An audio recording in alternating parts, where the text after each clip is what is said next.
Hey everybody, Kyle Sasser here, and it's everybody's favorite time of the month. That's right, our real estate market statistics time. These statistics are for Hillsborough County for April 2023. You're probably asking yourself, Kyle, we're in May, why are we looking at April statistics?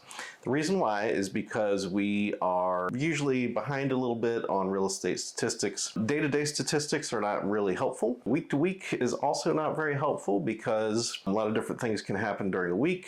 If there's a holiday during a particular week, or if there is an unusual number of storms or something like that, that can impact the real estate market. Monthly report statistics are definitely the way to go. In addition, we are not comparing month to month. So we are not comparing April 2023 to March 2023 statistics. We are comparing April 2023 statistics to April 2022 statistics. The reason why is during the course of a year, there's a natural ebb and flow, houses for sale and buyers in the market. Typically, wintertime is a little bit of a downtime. So because of that, we compare year over year. The market currently is in a bit of a shuffle. It is definitely trying to figure out where it's going to go. We don't have a very clear trend, but it has changed in the last 2 months. Now, whether that is going to be the new overall trend or if this is just a little blip has yet to be seen, because we do still have a lot of indicators that are showing that we should not be having the amount of demand that we have. But overall, big picture, peak of the market was in June, July of 2022. After that, we had 6 months of not much going on. So August, September, October, November, December, January, not a lot going on in the real estate market. Prices were coming down significantly. But overall, the last couple months, buyers has returned. Honestly, because that's not really showing up in these stats. This is kind of a case where conditions on the ground are not reflected in these statistics just because of how long the lead time is on getting these stats out. So these stats are April 2023, but they're actually based on contracts that were written in March 2023. Conditions on the ground are a lot different than they were 2 months ago, but I'll get into more of that in the analysis part after I go over these statistics. Average and median home price, you might remember from math class. So the average is you take like 5 houses, you add up the price that each of those houses sold for, divide it by 5, that gives you the average. The median home price is a little bit different. So the median price is the point at which there's an equal number of homes for sale at a more expensive price and at a less expensive price.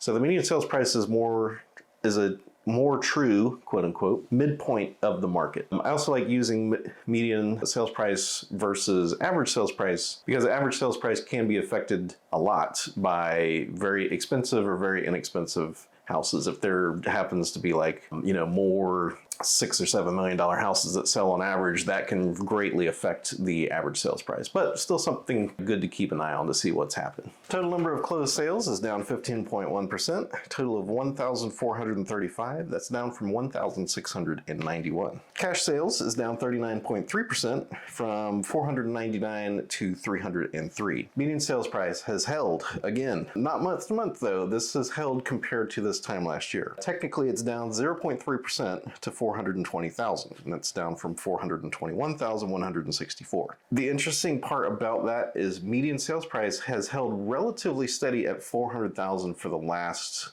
like 6-7 months. So the fact that that has climbed to 420 does indicate that there has been a bit of a shift. Average sales price is down 2% from $518,584 to $508,096. Dollar volume, kind of boring, it's at 729 million. It's a little down. We were, peak of market, we were over 1 billion at one point in time. Median percentage of original list price. What this is what percentage of the original asking price that the house gets listed for sale at, what percentage of that original asking price does the home eventually sell for?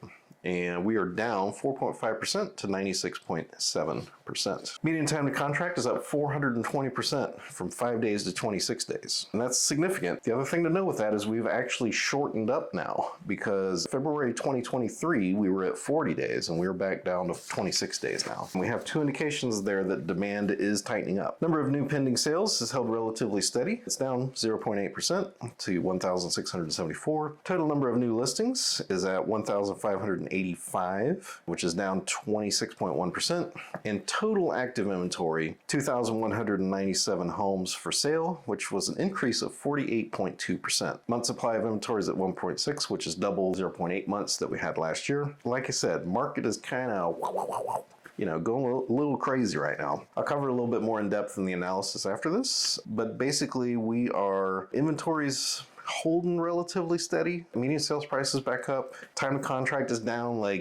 We have a demand surge that has come in the last couple months. Doom and gloom section, foreclosures, there was a total of 6, which is 33% fewer than there was last year. Total number of short sales was 4, which is doubled from last year, total of 2. And that is not nearly enough to impact the market in any significant regard.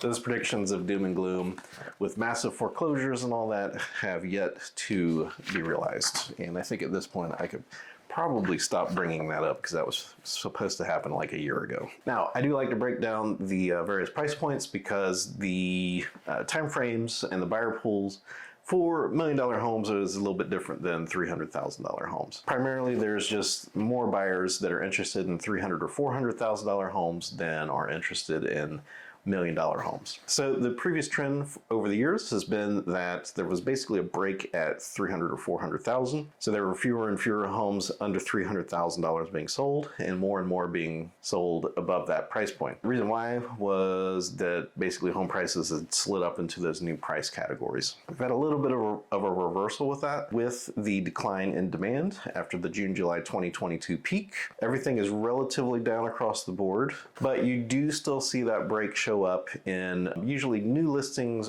and total inventory available, just because, sellers naturally want to get the most money possible for their house.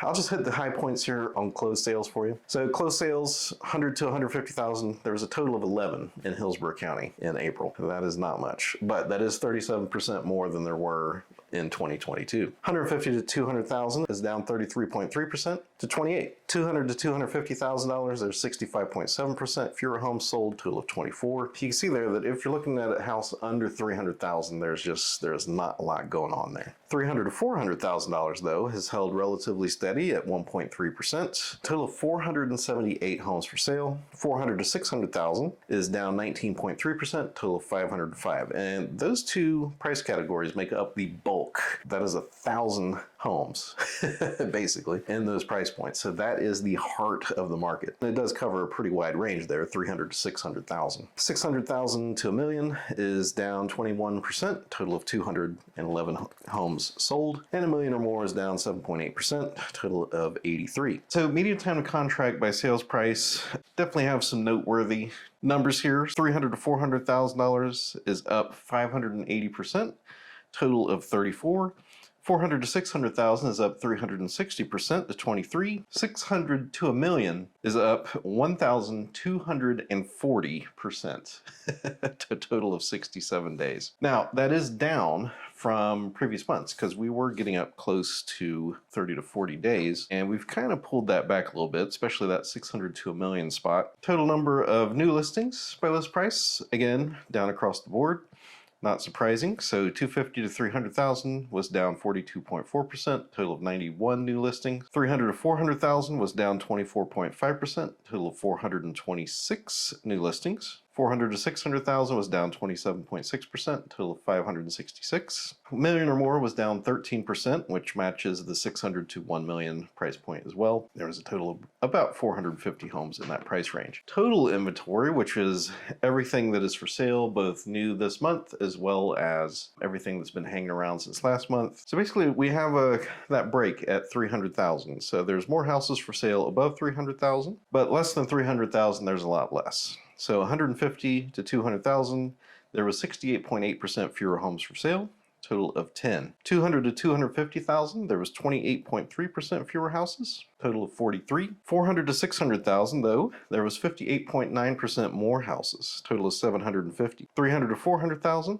there was 39% more houses for sale, 456. 600 to $1 million, there was 91.3% more houses for sale at 463, and 1 million or more, there was 376 homes, which is an increase of 65.6%. So what exactly are we to make of all of this? So inventory's up, median sales price is up, total number of sales is down. This isn't making a lot of sense. What I'm seeing, boots on the ground, conditions on the ground wise, is demand has definitely come back. It is no longer the sleepy market that it was from August to January. That said, there is still more inventory than there was.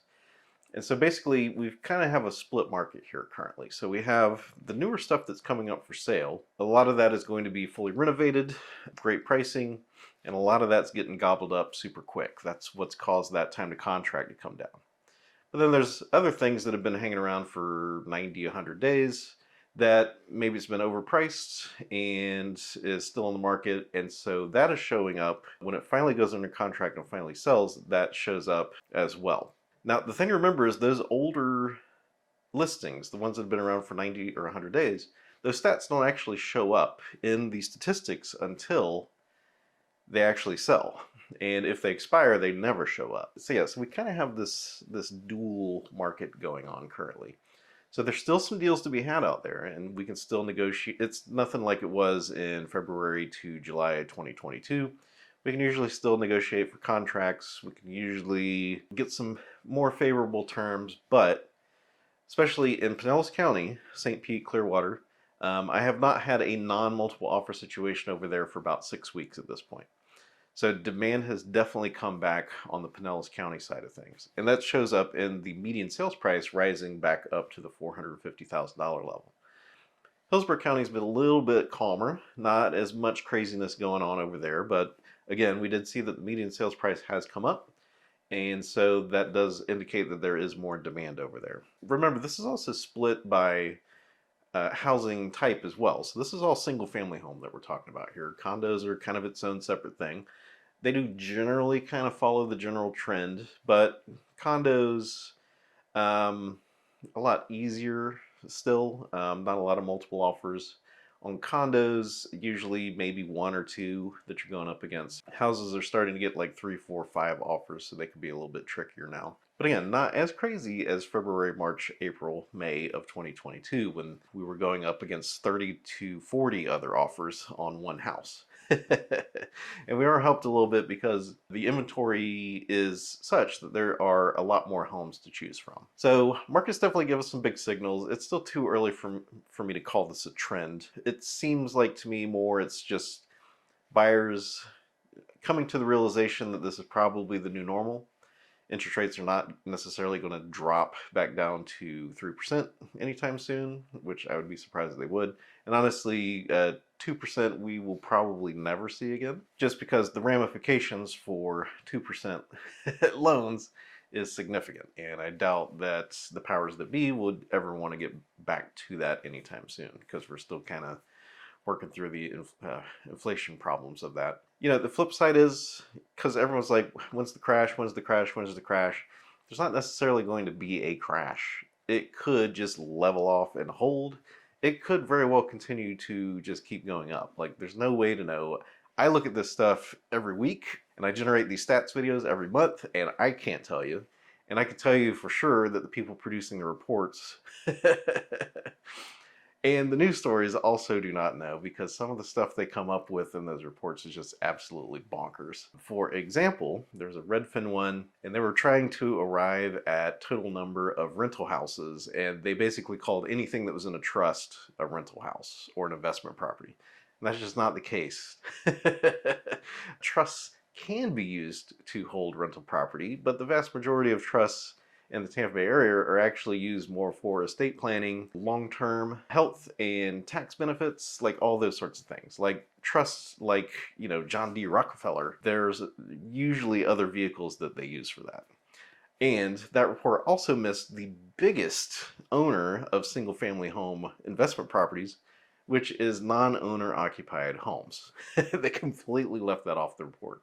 So anytime you see like a news story with very official sounding, and like I said, that one was from Redfin. I've seen ones from Zillow, and even like the state real estate organizations. Like, it's crazy the stuff that they miss. So the honest truth is, we don't really know what the future holds. A lot of people think that home prices are going to go down. I think there's a lot of resistance to that, just natural human nature, and that is people have very inexpensive 2.5%, 3% loans on houses. So people are happy to stay put, and also people are extremely reluctant to sell the house for less than what they paid for it. Real estate just takes a long time to sort out a price decrease. And we had one.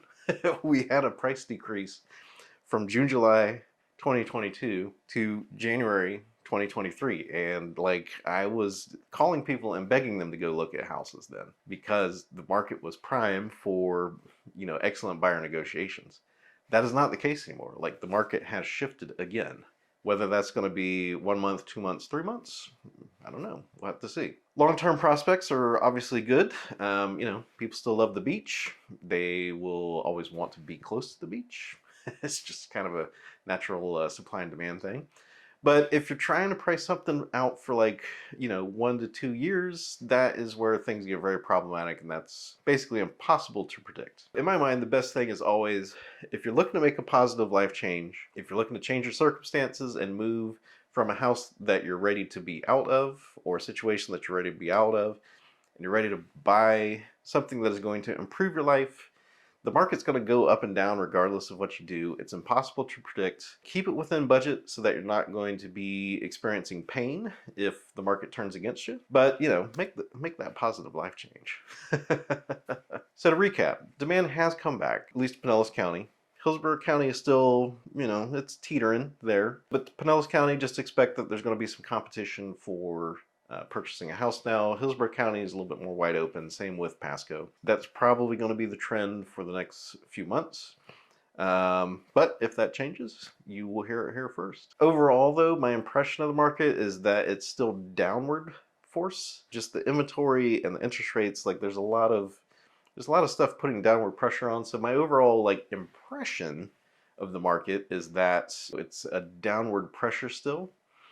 But, just the fact that those buyers are back and that median home price has come up, it's given me some pause. This isn't like a clear-cut thing like it was after the pandemic, like 5 months after the pandemic, where we had a clear imbalance of more people buying a lot more houses than were going up for sale.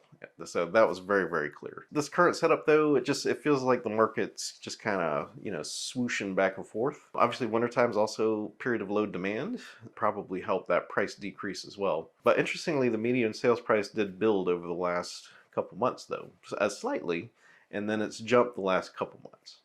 So again, not really a clear-cut trend unless you're in Pinellas County. Just feels like the market's trying to figure out what it wants to do here. So we probably won't really know for another few months here, which happens. That happens sometimes in real estate. It is a very, very, very slow market. It is not like the stock market where you're getting tens of thousands of price points every minute. It takes a long time for things to shift and move and change. So my name is Kyle Sasser. I'd like to thank you for tuning in for these Tampa Bay market statistics. If you would like your own great place here in the Tampa Bay area, feel free to reach out to me. My phone number is 813-323-7396. You can also reach me at kyle@ashlergroup.com. You can book a call at the time that works best for you. Also a link down below for that. If you have any questions, would love to hear them in the comments. I've been getting a lot of positive feedback here the last few months. So all of you people watching this on the YouTubes, I'd like to thank you for watching and, clicking buttons at various points in time. It's definitely much appreciated because a lot of times send this out into the ether and just hope that somebody watches it and appreciates it and that it helps some people. But it's good to have that positive feedback that this is actually being helpful and beneficial to you. I'm also going to be putting together some Q&A videos. So if you have a specific question, maybe unrelated to market stats, but would like a in-depth answer on it, feel free to leave that in the comments below as well. My name is Kyle Sasser. Thank you for tuning in, and I'll talk to you soon.